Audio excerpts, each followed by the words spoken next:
কিছু নারীর মানে কিছু মেয়েদের বিয়ের আগে বিয়ে হয়ে যায়, মানে বোঝেন, মানে কবুল বলা লাগে না, এমনি বিয়ে হয়ে যায়। এদেরকে বলা হয় যে কবুলের আগেই বিয়ে।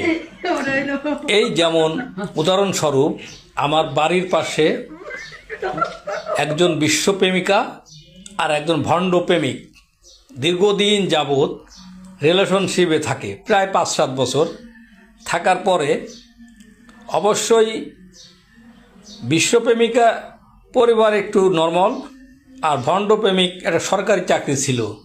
ওই চাকরির মারফতে আজকালকার মেয়েরা দেখবেন সরকারি চাকরি দেখলে এরা লাভ দিয়ে পড়ে, ঝাঁপ দিয়ে পড়ে। তাই প্রেম হোক আর বিয়ে হোক, এমনকি সরকারি পাত্র দেখলে মেয়েদের মা বাবা শুদ্ধ লাফালাফি করে। তা এরকম অতি লোভের বশে 13 বছরের একটা মেয়ে ওই ভণ্ড প্রেমিকের পাল্লায় পড়ে। এই ভণ্ড প্রেমিক সহযোগিতা নেয় বাড়ির পাশের এক কুলকুলি বেগমের, ঠিক আছে। ওই কুলকুলি বেগমরে পিয়ন বানায় ওই ভণ্ড প্রেমিক ওই 13 বছরের মেয়েটাকে, এইটে পড়া মেয়ে মানে তো 13 বছরই হয়, তার সহজ সরল মনটাকে মনে করেন এখন ওই এইটে পর 13 বছরের মেয়ে, ও তো ভাবছে সরকারি চাকরি করে ছেলে। প্রত্যেকটা মেয়ে চায় যে তার স্বামী যেন একটু উচ্চপদস্থ কর্মচারী বা কাজ করে বা ভালো পয়সাওয়ালা লোক হয়। প্রত্যেকটা নারীর কিন্তু এই মনের ভিতরে একটা আশা থাকে। প্রেমে কিন্তু পড়ে গেছে, ওই 1-2 দিন বলার পরে রাজি হয়ে গেছে। মেয়েরা আসলে চায় যে তার স্বামী যেন সবসময় ভালো হয়। অথচ সে ভণ্ড প্রেমিকরা দেখতে যে আহামরি সুন্দর এরকম না, এক তো ছোটো দেড় ব্যাটারির মতো, ঠিক আছে। তাই ওই যে বাড়ির বাসায় তো কুলকুলি বেগম বারবার পড়াইতে থাকে। 13 বছর 14 বছর বয়সের মেয়েদের কতটুকু বুদ্ধি হতে পারে।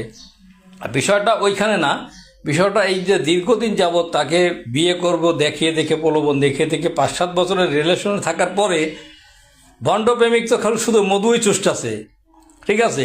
কিন্তু যখন এক টাইমে ওই বিশ্বপ্রেমিকা যখন বুঝতে পারলো যে এই যে ভণ্ড প্রেমিক এ আসলে আমাকে নেবে না, এ আমাকে জাস্ট শুধু মধু চুষটাছে, তখন কিন্তু ওই ভণ্ড প্রেমিকা ওর থেকে আস্তে আস্তে সাইড হওয়ার চিন্তা করে পরবর্তীতে তার অন্য জায়গায় অন্যখানে মনে করেন বিয়ে হয়ে গেল বা বিয়ে হয়ে গেছে।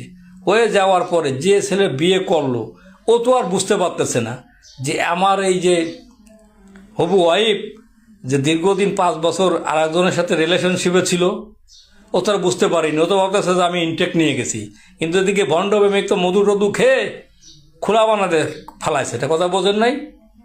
এই যে ভণ্ড প্রেমিকের প্রতি যে তার একটা আন্তরিকতা মহব্বত, অতিরিক্ত মহব্বত না থাকলে একটা সম্পর্ক 5-7 বছর টিকে থাকে না।